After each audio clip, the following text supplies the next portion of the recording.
Hallelujah. हमारे प्रभु यीशु मसीह के मधुर नाम में आप सबको जय मसीह की। प्रभु के वचन को सुनने के लिए मैं आप सबों का स्वागत करता हूं। गुड मॉर्निंग, या फिर विदेश से जुड़ने वाले श्रोताओं के लिए गुड आफ्टरनून, गुड इवनिंग या whatever time may be. Come let's meditate the word of God. छोटी प्रार्थना। महापवित्र परमेश्वर, प्रभु आपके वचन के प्रचार के लिए हमेशा तैयार रहने को आपने हमसे कहा है। इस सोशल मीडिया के जरिए लोग कभी भी आपके वचन को सुन सकते हैं। यह सोशल मीडिया की सेवकाई जो आपने हमें दी, इसके लिए हम आपके शुक्रगुजार हैं। आपकी करुणा दिन प्रतिदिन नई होती जाती है। आपके सानिध्य में समय बिताने वाले धन्य हैं, आपने वचन में कहा।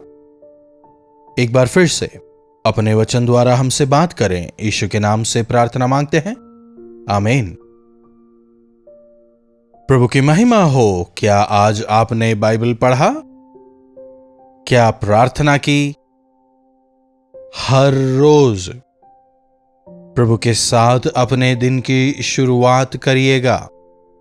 कुछ लोगों का कहना होता है, हम बाइबल पढ़ते हैं पर समझ नहीं आता। परमेश्वर का वचन हमारे आंखों के लिए ज्योति है, हमारे मुख का प्रकाश है, और वो वचन हमारे हृदय को शुद्ध और पवित्र करता है। परमेश्वर के वचन के प्रकाश में हमारी जो अज्ञानता है वो ज्ञान में बदल जाती है, अंधकार रोशनी में बदलता है। हमारी असमंजस भरी स्थिति में हम सही लक्ष्य निर्धारित करने पाते हैं। वचन के मूल्य को समझिएगा, परमेश्वर के वचन को पढ़िएगा, मनन करिएगा, तब आप बढ़ेंगे और जो करेंगे उसमें सफलता पाएंगे। आज दोबारा एक काफी चर्चित भजन की ओर मैं आपके ध्यान को लाना चाहूंगा। यकीनन आप इस भजन के बारे में जानते हैं, यकीनन आपने इसे पढ़ा होगा, लेकिन आज दोबारा हम मनन करते हैं। भजन 103 5वीं आयत।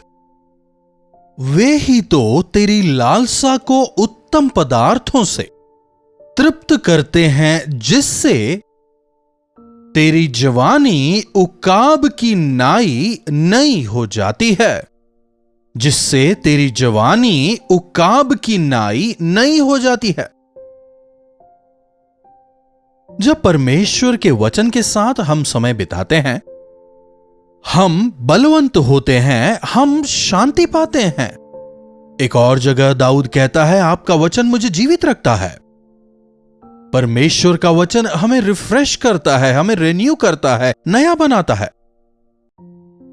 हर दिन हमारे शरीर में कई कोशिकाएं मरती रहती हैं, लेकिन उसी समय कई नई कोशिकाएं भी जन्म लेती रहती हैं।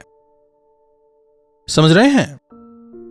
जितनी कोशिकाएं मरी, उनसे ज्यादा कोशिकाएं अगर पैदा हो, मतलब हमारी जो जवानी है वो उसी तरह बरकरार रहेगी।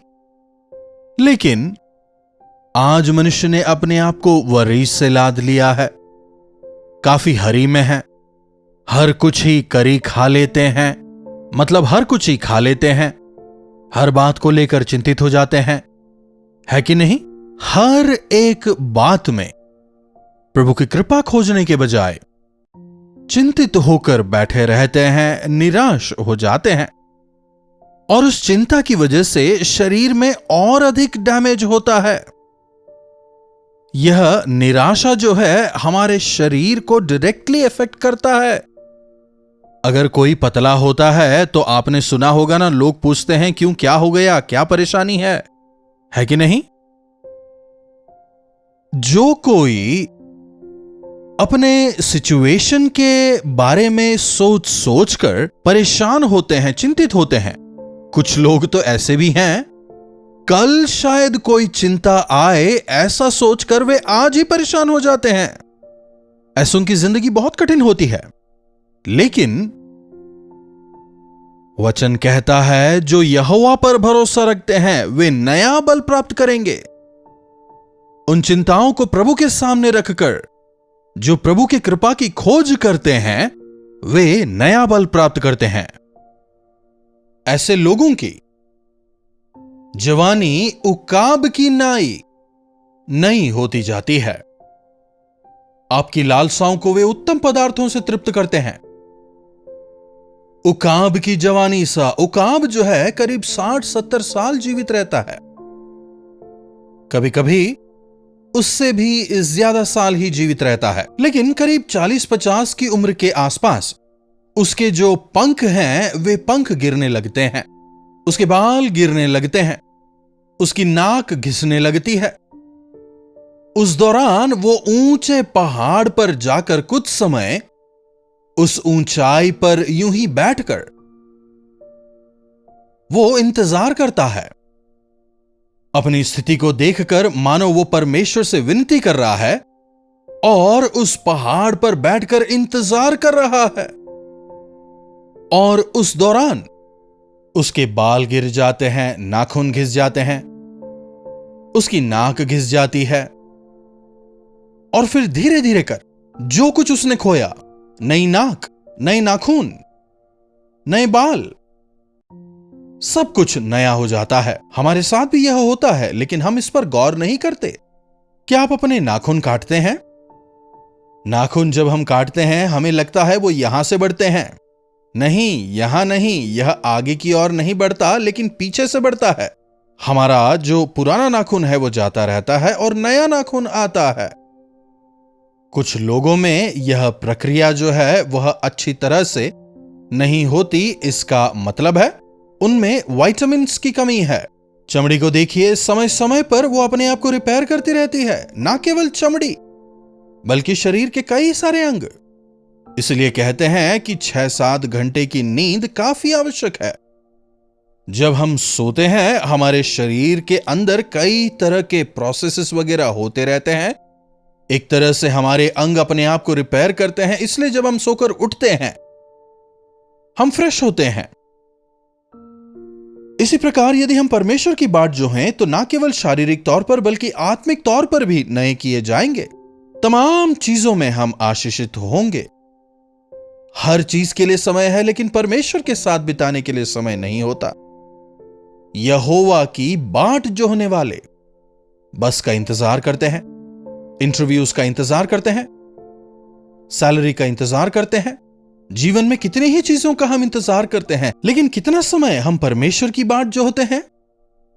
कई बार हम परमेश्वर से मांगते हैं और तुरंत यदि प्रभु ने जवाब नहीं दिया, कहने लगते हैं परमेश्वर ने नहीं दिया।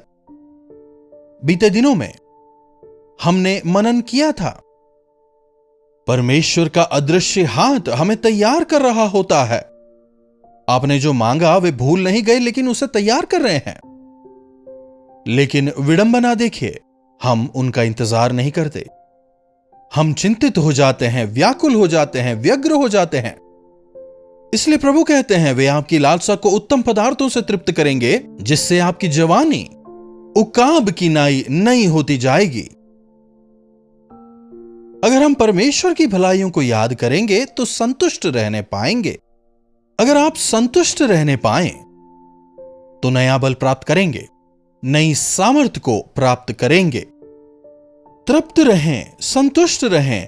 संतुष्टि से भरी भक्ति उन्नति का कारण होती है। प्रभु आपने यह दिया, आपका धन्यवाद कहकर संतुष्ट हो। मैं जिस स्थिति में हूं उस स्थिति में संतुष्ट रहना मैंने सीख लिया है, पौलुस कहता है। जब प्रभु ने जो हमें दिया है उसमें संतुष्ट रहना हम सीख लेते हैं, तब हमारी जवानी उकाब की नाई नई होती है। और जब हम उनके सानिध्य में उनकी बाट जोहते हैं, नया बल प्राप्त करते हैं। बाइबल में कालेब नाम का एक व्यक्ति था, आपको पता है ना, यहोशू और कालेब, जो सकारात्मक समाचार लेके आए। अगर देखा जाए तो मिस्र से जो इस्राएली प्रजा निकली थी वे जंगल में नाश हो जाते हैं। उनकी संतान ही गंतव्य तक पहुंचती है। यहां तक कि मूसा भी वायदे के प्रदेश में नहीं पहुंच पाया, लेकिन मिस्र से निकले झुंड में से केवल यहोशू और कालेब ही वायदे के प्रदेश में पांव रख पाते हैं। एक वचन देखिएगा, वायदे के प्रदेश में पहुंचने के बाद कालेब क्या कह रहा है। यहोशुआ की पुस्तक उसका 14वां अध्याय 9वीं आयत, तब उस दिन मूसा ने शपथ खाकर मुझसे कहा, तूने पूरी रीति से मेरे परमेश्वर यहोवा की बातों का अनुकरण किया है, इस कारण निस्संदेह जिस भूमि पर तू पैर धर आया है वह सदा के लिए तेरे और तेरे वंश का भाग होगा। और अब देख, जब से यहोवा ने मूसा से यह वचन कहा था तब से 45 वर्ष हो चुके हैं, जिनमें इस्राएली जंगल में घूमते फिरते रहे। उनमें यहोवा ने अपने कहने के अनुसार मुझे जीवित रखा और अब मैं 85 वर्ष का हूं। जितना बल मुझ में मूसा के भेजते समय था उतनी सामर्थ मुझ में अब भी है, अर्थात युद्ध करने, अंदर बाहर आने जाने के लिए उस समय जितनी सामर्थ मुझ में थी उतनी ही सामर्थ मुझ में अब भी है। मतलब 40 साल पहले मुझ में जितनी ताकत थी आज भी मुझ में उतनी ही ताकत है। यह कैसे? समय के गुजरने के साथ साथ हमारी जवानी जाती रहती है ना, ताकत जाती रहती है ना, बूढ़े हो जाते हैं ना, बाल झड़ने लगते हैं, दांत गिरने लगते हैं, धीरे धीरे कर हाथ पैर में ताकत कम होने लगती है, आंखों से भी तो धीरे धीरे कर कम नजर आने लगता है। कालेब यहां पर अपने सामर्थ्य के रहस्य को बता रहा है। आज जो अच्छे खासे संपन्न लोग होते हैं, जो सेलिब्रिटीज वगैरह होते हैं, जिनके पास अच्छा खासा पैसा है, अच्छा भोजन कर सकते हैं, मतलब महंगा भोजन, डाइटिशियन के अनुसार ही वे खाना खाते हैं, अच्छा न्यूट्रिशियस डाइट, यहां तक कि जो पानी पीते हैं वो भी काफी महंगा होता है। तो फिर वे क्यों बीमार होते हैं? उनके क्यों ऑर्गन्स फेल होते हैं? वे क्यों बूढ़े हो जाते हैं? हम भूल जाते हैं कि यहोवा की बाट जो होने से हमें नया बल मिलता है।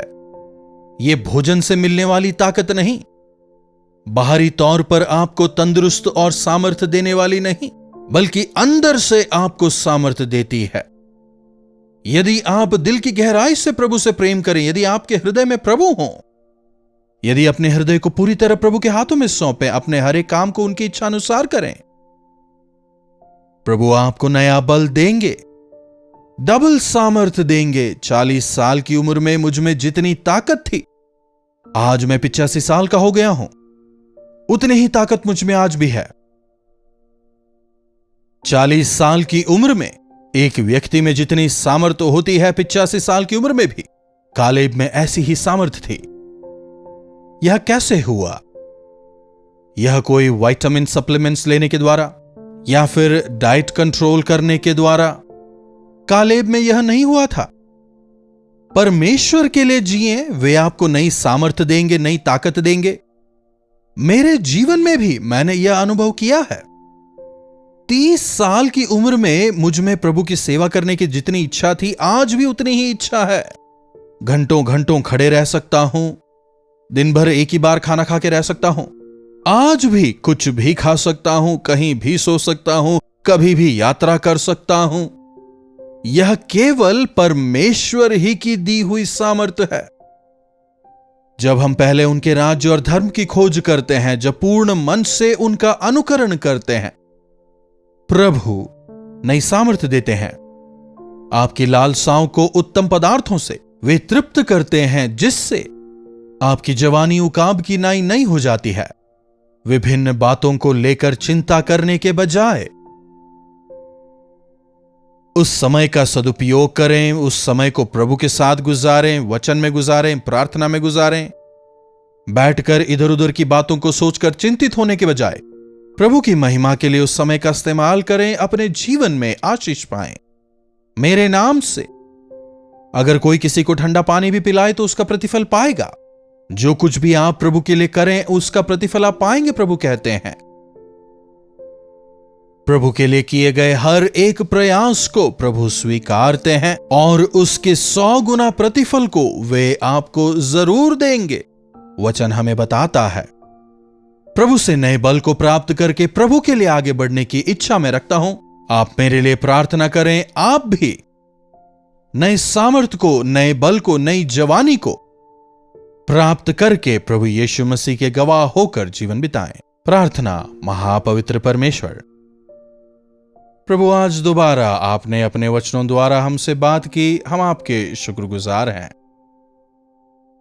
हमारी सहायता करें कि हम अपने समय को व्यर्थ में चिंतित होकर बिताने वाले ना हो जाएं, बल्कि उस समय को आपके सानिध्य में प्रार्थना विनती करते हुए, वचन को पढ़ते हुए, विश्वास में दृढ़ होकर आगे बढ़ने वाले हो जाएं। प्रभु हमारी मदद करें कि हम आपकी बाट जोहकर नए बल को आपसे प्राप्त करते हुए निरंतर आपके सामर्थ्य में बढ़ने वाले हो जाएं। यीशु के नाम से प्रार्थना मांगते हैं, आमीन। अब हमारे पिता परमेश्वर का प्रेम, प्रभु यीशु मसीह का अनुग्रह, पवित्र आत्मा की संगति और सहभागिता हम में से प्रत्येक के साथ आज, कल और सदा सर्वदा बनी रहे, आमीन। प्रभु की महिमा हो, प्रभु की बाट जोहते रहें। प्रभु आपको नई सामर्थ से मामूर करेंगे। किसी भी विषय के लिए अगर आप चाहते हैं कि हम आपके लिए प्रार्थना करें तो आप हमें 9884907779 पर व्हाट्सएप, वॉइस मैसेज या फिर टेक्स्ट के द्वारा अपने प्रार्थना विषयों को भेज सकते हैं। हम अवश्य आपके लिए प्रार्थना करेंगे। इन्हीं वचनों के साथ आज मैं आपसे विदा लेता हूं। प्रभु का अनुग्रह हम सबों पर बना रहे। कल्वरी दर्शन, ये है प्रेम के दर्शन, यीशु प्रेम के दर्शन।